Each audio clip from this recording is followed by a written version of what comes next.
اس کہانی میں زہرا کا گھر بار ہے، ان کا بیٹا جو جنت کا سردار ہے، مرکزی اس کہانی کا کردار ہے، اس کا ایک بھائی ہے جو علمدار ہے، تم تصور میں مت چلو، کربلا کی کہانی سنو، کربلا کی کہانی سنو۔ حسبنا اللہ ونعم الوکیل، نعم المولا ونعم النصیر، ما شاء اللہ لا حول ولا قوة الا باللہ العلی العظیم۔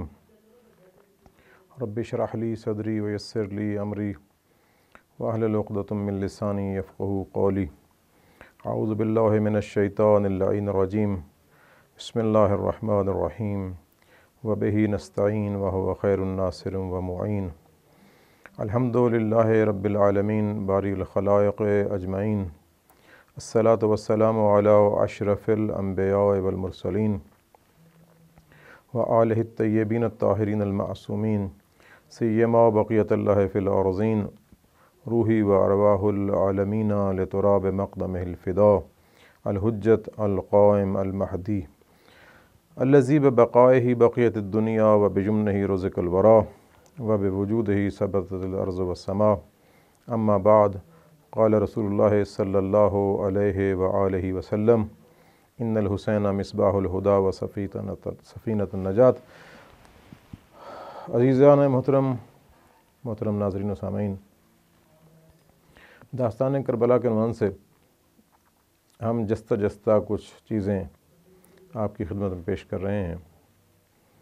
جہاں سفاکیت کی ایک داستان رقم کی گئی، وہیں حق و حقانیت کی ایک ایسی زندہ مثال تعمیر کی گئی، حق کو ایسی سربلندی ملی کہ جس نے رہتی دنیا تک حق کو واضح اور روشن کر دیا۔ جہاں جہاں لوگ حق سے تمسک کریں گے، جہاں جہاں لوگ اللہ کی معرفت حاصل کریں گے، جہاں جہاں لوگ محمد مصطفیٰ صلی اللہ علیہ وآلہ وسلم کی اتباع کریں گے، جہاں کہیں بھی لوگ قرآن مجید کی اعلیٰ اور عرفہ تعلیمات کو عملی جامہ پہنائیں گے، اس کی بنیاد میں انقلاب کربلا ضرور شامل ہے، اس کی بنیاد میں شہدائے کربلا کا خون ہے، اس کی بنیاد میں اسیران خاندان مصطفیٰ کی صحبتیں ہیں، اس کی بنیاد میں ان مخدرات عصمت کے آنسو ہیں کہ جنہوں نے اپنا سب کچھ لٹا کے اللہ کے دین کو دائمی زندگی دے دی۔ خود تو وہ موت کی چادر اوڑھ کر سو گئے، لیکن اسلام کو ابدی حیات دے گئے۔ گزشتہ پروگرام میں دربار یزید کے کچھ مناظر آپ کے سامنے بیان کیے تھے۔ اگرچہ ان اندوہناک اور دل خراش مناظر کی تعداد اتنی زیادہ ہے کہ انسان بیان کرنا شروع ہو تو گھنٹوں وقت لگ جائے، لیکن ہم جستہ کچھ مناظر آپ کے سامنے پیش کر رہے ہیں، جن سے وہ بنیادی نقطہ واضح کرنا ہے کہ حکمرانوں کے لیے اسلام کوئی حیثیت نہیں رکھتا تھا۔ وہ اسلام کو ایز اے ٹول استعمال کرتے تھے، اپنے اقتدار کو حاصل کرنے اور اقتدار کو طول دینے کے لیے، اور ان کے اقتدار کا مقصد اپنے ذاتی خواہشات اور ذاتی شہوات کو روبہ عمل لانا تھا۔ بے شک اس کے لیے کسی کا گھر اجاڑ دیا جائے، بے شک اس کے لیے انسانوں کو تہہ تیغ کر دیا جائے، بے شک اس کے لیے قرآن مجید کی تعلیمات کو پس پش ڈال دیا جائے، حتیٰ کہ وہ خاندان، وہ علاقہ، وہ سب کچھ مدینہ و مکہ کی طرح مقدس کیوں نہ ہو، وہ شخصیات محمد مصطفیٰ صلی اللہ علیہ وآلہ وسلم کی طرح خدا کی برگزیدہ کیوں نہ ہو، علی مرتضیٰ علیہ الصلوۃ والسلام کی طرح انسانیت کا فخر کیوں نہ ہو، حسن و حسین علیہ الصلوۃ والسلام کی طرح جوانان جنت کے سردار ہی کیوں نہ ہو۔ چشم فلک نے دیکھا کہ حسین کے وارثان، محمد مصطفیٰ کے وارثان حالت مظلومی میں قید کر کے دربار یزید میں لا دیے گئے، ترک و دیلم کے قیدیوں کی طرح یزید کے سامنے موجود ہیں۔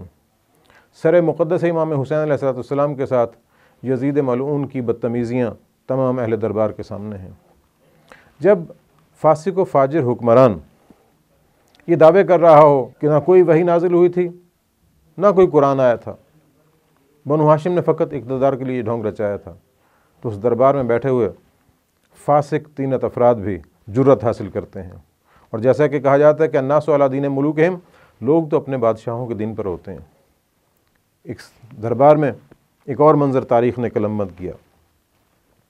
جناب فاطمہ بنت الحسین، امام حسین علیہ السلام کی ایک دختر، اور یقیناً تاریخ میں یہ بات سنہری الفاظ سے لکھی جائے گی اور اس قابل ہے کہ ہم اسے اپنی زندگیوں میں روبہ عمل لائیں کہ امام حسین علیہ السلام کے جتنے فرزند تھے آپ نے سب کا نام علی رکھا، اور جتنی بیٹیاں تھیں سب کا نام فاطمہ رکھا.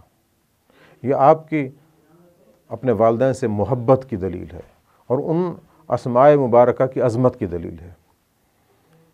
فاطمہ بنت الحسین، امام حسین علیہ السلام کی بیٹی.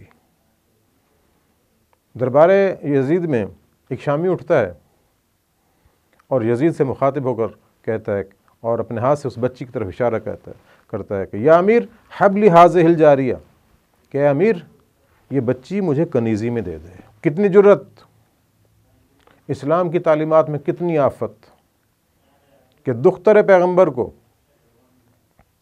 ایک ملعون انسان کنیزی میں لے رہا ہے. حالانکہ غلام و کنیز انہیں بنایا جاتا ہے کہ جب کفار کے ساتھ جنگ ہو اور جو کفار کے قیدی ہوں انہیں کنیزی اور غلامی کا منصب ہوتا ہے، ان کے لیے غلامی اور کنیزی کے احکامات ہیں. اگرچہ اسلام نے وہاں بھی بہت خوبصورت تعلیمات دیں. جب بدر میں مشرکین مکہ قید ہو کر آئے تو رسول خدا صلی اللہ علیہ وسلم نے انہیں غلام نہیں بنایا، آپ چاہتے تھے کہ انہیں آزاد کرتے ہیں. کچھ بوڑھے تھے، کہا یہ بوڑھے انہیں آزاد کر دو، بیمار تھے یہ بیمار ہیں انہیں آزاد کر دو، یہ بچے ہیں انہیں آزاد کر دو. جو بچے کہا کچھ جانتے ہو، پڑھنا لکھنا جانتے ہیں، ہمارے کچھ لوگوں کو علم دے دو، انہیں پڑھنا لکھنا سکھا دو، آزاد ہو جاؤ. مقصد قید کرنا، غلامی دینا نہ تھا، مقصد آزادی دینا تھا. زمانہ جاہلیت میں ایسا تھا کہ دشمن کے افراد کو قید کرو اور قید کرنے کے بعد غلام بنا لو. تو یہ میں اگر کہوں کہ 61 ہجری میں کامل طور پر سابقہ جاہلیت پلٹ آئی تھی تو یہ بات غلط نہ ہوگی. جب اس نے کہا نا کہ یا امیر حبلی ہاذہ الجاریہ، کہ امیر یہ بچی مجھے کنیزی میں دے دے، وہ بچی دوڑ کر محمد مصطفیٰ صلی اللہ علیہ وآلہ وسلم کی ان تمام پریشان خواتین کی تنہا امیدگاہ جناب زینب سلام اللہ علیہ کے دامن میں آ کے پناہ لیتی ہے. جناب زینب سلام اللہ علیہ اس بچی کو اپنے سینے سے لگاتی ہیں. وہ گستاخ پھر اپنا مطالبہ دہراتا ہے کہ یا امیر حبلی ہاذہ الجاریہ، اے امیر یہ بچی مجھے کنیزی میں دے دے. اس وقت جناب زینب سلام اللہ علیہ فرماتی ہیں کہ ملعون یہ کام قطعاً نہیں ہو سکتا. یزید غرور و تکبر کے لہجے میں کہتا ہے کہ ہاں میں یہ کام کر سکتا ہوں کیونکہ میں مسند اقتدار پر ہوں.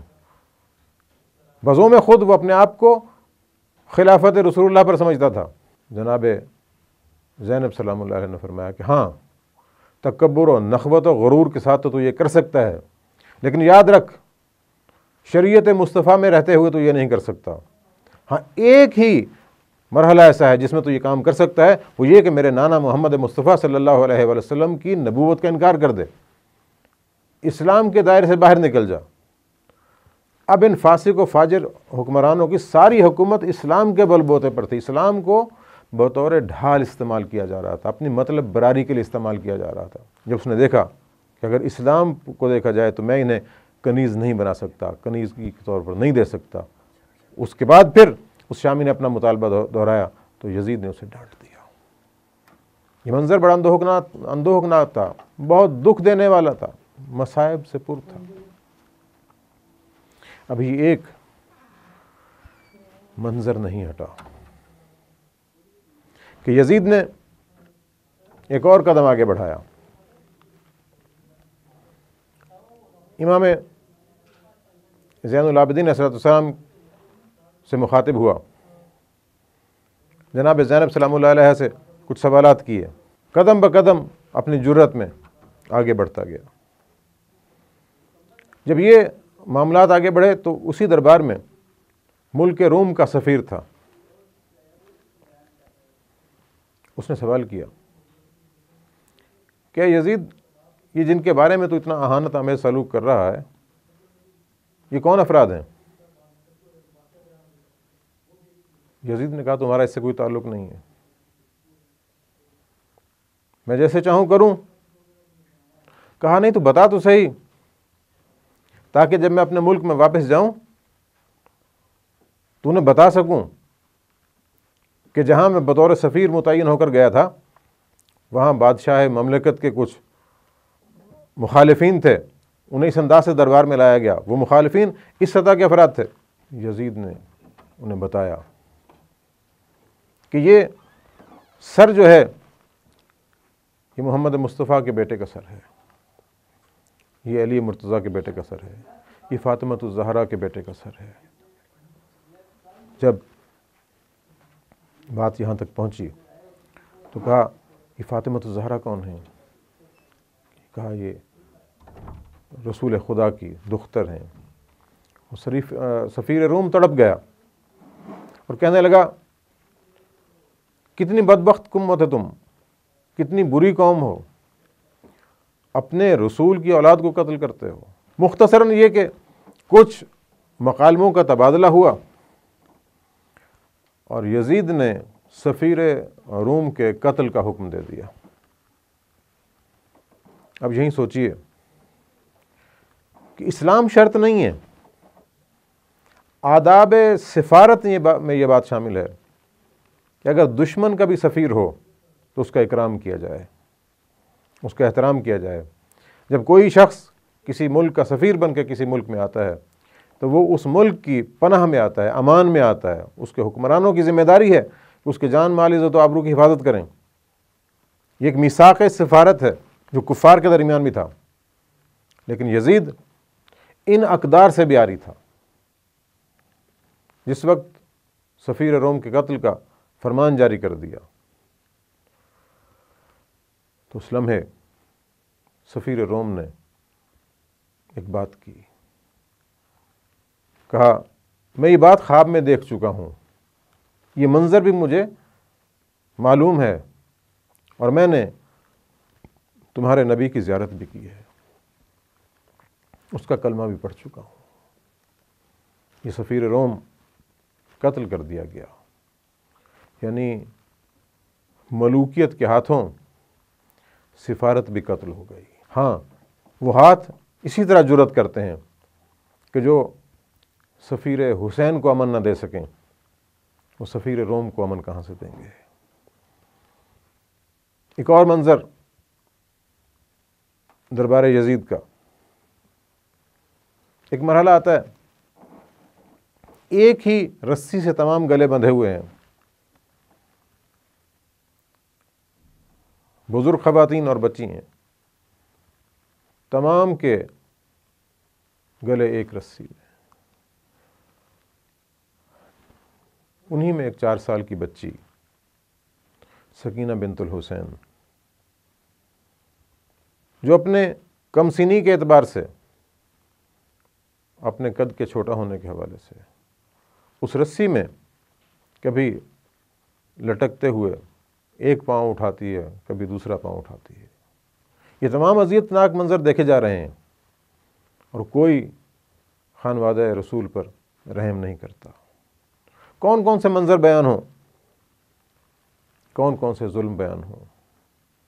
ظلم و بربریت کی ایک داستان تھی جو بنو امیہ کے بدماشوں کے ہاتھوں لکھی گئی۔ صبر و استقامت و حق پرستی کا ایک عملی قرآن تھا جو اہل بیت رسول کے کردار سے لکھا گیا۔ میں چاہتا ہوں کہ آپ کے سامنے وہ خطبہ پیش کروں جو جناب زینب سلام اللہ علیہ نے دربار یزید میں دیا۔ اس کے ہمہ قسمی سیاق و سباق سے ہٹ کر یہ خطبہ اپنے مضمرات میں اس قابل ہے کہ اس کے نکات پر بحث کی جائے، اس کے نکات کو بیان کیا جائے، اس کے نکات کو اپنے ذہن و قلب میں جگہ دی جائے، ان نکات پر عمل کیا جائے، ان نکات پر ہم اپنی عملی زندگی استوار کریں۔ دربار یزید میں جناب زینب سلام اللہ علیہ خطبہ دے رہی ہیں ایک منظر ہے، یزید سامنے، یزید کے درباری سامنے، عقیلہ بنو ہاشم، عالمہ غیر معلمہ، علی کی علی بیٹی، فاطمہ کی شیر دل بیٹی، شریکت الحسین، زمانے کے بدترین شخص کے سامنے، ایسا شخص کہ جس سے ارذل و کمتر دنیا میں کوئی شخص نہ ہو. آپ نے اپنی گفتگو کا آغاز اللہ کی حمد و ثنا اور رسول خدا صلی اللہ علیہ وآلہ وسلم پر درود و سلام سے کیا، اور پھر آپ فرماتی ہیں کہ جنہوں نے برا کام کیا ان کا انجام بھی برا ہوگا. انہوں نے اللہ کی نشانیوں کو جھٹلایا اور وہ ان کا مذاق اڑاتے تھے. یہ قرآن مجید کی سورہ روم کی آیت نمبر 10 تھی، جس کے بعد آپ نے اپنی گفتگو شروع کی اور فرماتی ہیں کہ اے یزید، اب جب کہ تو اپنے گمان کے مطابق ہمارے اوپر ہر قسم کی ظلم اور سختی کیے ہوئے ہے، زمین و آسمان کے راستوں پر ہم پر بند کر چکا ہے، نہ ہمارے لیے کوئی راہ چھوڑی ہے، نہ زندگی کی کوئی روش ہمارے لیے چھوڑی ہے، اور ہمیں قیدیوں کی مانند پھرا رہا ہے. اس سے تو یہی سمجھ لیا جا سکتا ہے کہ خدا نے تجھے عزت دی اور ہمیں ذلیل کیا اور تمہیں کامیابی عطا کی جس کا تم دعویٰ کر رہے ہو. یہ کامیابی اس لیے ہے کہ خدا کے نزدیک تو بڑا باآبرو ہے. کیا تو اس ظلم پر تکبر کر رہا ہے اور اکڑ اکڑ کر چل رہا ہے؟ ادھر تکبر اور خود پسندی کی بنا پر مختلف سمتوں میں ناز و نازش سے دیکھ رہا ہے. دنیا نے تیری طرف رخ کر لیا ہے اور اس نے تمہارے کاموں کو تمہارے لیے سنوار دیا ہے اور ہماری حکومت کو تمہارے ساتھ مختص کر دیا ہے. اس میں آپ نے بتایا کہ حکومت ہمارا حق تھا، یہ دنیا کی شیطانیت تھی کہ اسے تمہارے دامن میں ڈال دیا. اے یزید، یہ سب کام کر مگر آہستہ آہستہ، ٹھہر ٹھہر کر. کیا تو نے خدا کا یہ قول فراموش کر دیا جو اس نے فرمایا ہے کہ جو لوگ کافر ہو گئے انہیں گمان نہیں کرنا چاہیے کہ ہم جو انہیں مہلت اور ڈھیل دیتے ہیں وہ انہی کے لیے بہتر ہے. کیا ہم نے انہیں اس لیے ڈھیل دی ہے کہ وہ اپنی ظلم و بربریت کو مزید بڑھائیں؟ نہیں، ہم نے اس لیے ڈھیل دی ہے کہ ہم ان کا اور امتحان لیں اور وہ اپنے گناہوں میں مزید اضافہ کر لیں اور ان کے لیے آخرکار توبہ کی گنجائش باقی نہ رہے. اے ہمارے نانا کے آزاد کردہ غلاموں کی اولاد، کیا یہی انصاف ہے کہ تیری عورتیں اور کنیزیں تو پردے میں ہوں لیکن رسول اللہ کی بیٹیاں قید کر کے شہر بہ شہر پھرائی جائیں، ان کی حتق حرمت ہو، ان کے چہرے سے پردے ہٹا دیے جائیں، لوگوں کی نگاہیں ان کے مقدس چہروں پر پڑیں، دور و نزدیک سے شریف اور کمینے لوگ ان کا نظارہ کریں، جبکہ ان کے ساتھ ان کے مرد بھی نہ ہوں، نہ کوئی مدد کرنے والا ہو اور نہ کوئی حفاظت کرنے والا ہو. ہمدردی اور دل سوزی کی امید تو اس شخص سے ہوتی ہے جو کوئی اپنا ہو. تو جیسے شخص سے یہ امیدیں نہیں کی جا سکتی جس کی ماں نے پاک باز لوگوں کا کلیجہ چبایا ہو، اس سے بھلائی کی امید نہیں ہو سکتی. جس کا گوشت شہیدوں کا گوشت سے اگا ہو، اس قسم کا شخص دنیا سے قطعاً اچھائی کی توقع نہیں کی جا سکتی. جو ہمیں دشمنی کی نگاہوں سے دیکھتا ہو، یزید، اس قدر عظیم گناہ کو تو گناہ ہی شمار نہیں کرتا اور خود کو اس کبھی کارنامے اور ناپسندیدہ کردار ادا کرنے پر بھی غلط کار نہیں سمجھتا، بلکہ اپنے کافر بزرگوں پر فخر و مباحت کرتا ہے. ان کے یہاں پر موجود نہ ہونے کو سامنے رکھتے ہوئے انہیں خطاب کرتا ہے کہ آؤ دیکھو کہ میں نے تمہارا بدر و احد کا بدلہ لے لیا. اگر تم یہ منظر اپنی آنکھوں سے دیکھتے تو کتنے خوش ہوتے. اے یزید، تو جوانان جنت کے سردار ابا عبداللہ الحسین کے ہونٹوں پر ایک چھڑی مار رہا ہے، ان کی بے ادبی کر رہا ہے. ایسا کیوں نہ کرے اور کیوں نہ کہے، کیونکہ تو نے ہمارے زخموں کو ناسور میں بدل دیا ہے اور محمد مصطفیٰ کی ذریت اور آل عبد المطلب سے روئے زمین کے جو روشن ستارے تھے، جو چمکتے ہوئے چاند تھے، ان کا خون بہا کر تو نے انہیں تہہ تیغ کر دیا ہے، ان کے خاندان کو بیخبن سے اکھاڑ دیا ہے. بس ذرا تھوڑا صبر کر، زیادہ دیر نہیں گزرے گی، تو بھی انہی کے ساتھ جا ملے گا، اور پھر اس بات کی آرزو کرے گا کہ کاش تیرے ہاتھ شل ہو گئے ہوتے، کاش تیری زبان گنگ ہو گئی ہوتی، اور یہ باتیں تو زبان پر نہ لاتا ہے، ایسے اعمال نہ کرتا۔ علی کی علی بیٹی کا ایک ایک حرف بجلی بن کر یزید اور دربار یزید میں بیٹھے ہر فرد پر گر رہا تھا، اور آپ نے فرمایا کہ یہ زمانے کی ستم ظریفی ہے، یہ مصائب زمانہ ہیں کہ جس نے مجھے مجبور کر دیا کہ میں تجھ جیسے خبیث شخص سے ہم کلام کروں، لیکن یاد رکھ میں تجھے ذرہ برابر بھی اہمیت نہیں دیتی، البتہ تیرے مصائب و مظالم کے مقابل تجھ کو بہت حقیر سمجھتی ہوں، تیری سخت سے سخت ترین مذمت کرتی ہوں۔ ہائے کیا جائے، آنکھیں آنسوؤں کا سیلاب بہا رہی ہیں، دل جلے جا رہے ہیں۔ آزاد کردہ غلاموں کی اولاد نے پاکیزہ ترین افراد کو قتل کر دیا، ہمارے بدن کے گوشت کو ٹکڑے ٹکڑے کر دیا، اور ہمارے پاکیزہ خون کے قطرے تمہارے منہ سے ٹپک رہے ہیں، اور وہ بلا دفن و اکفان پاکیزہ جسم ریگزار کربلا پر ہیں۔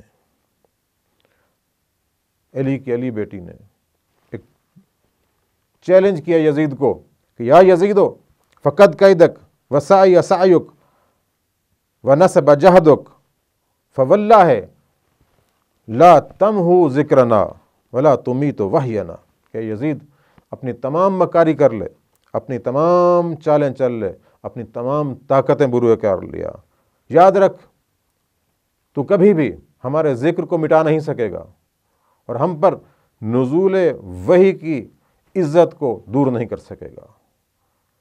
یہ وہ کلام تھا جو بنت رسول اللہ نے دربار یزید میں کیا، اور آج بھی یہ کلام واضح ہے کہ یہ ذکر حسین، یہ ذکر کربلا علی بیٹی کی دعا کا اثر ہے۔ رب کریم ہمیں اس ذکر سے، آپ کی فکر سے استفادہ کر کے اپنی زندگیوں کو بہتر بنانے کی توفیق عطا فرمائے۔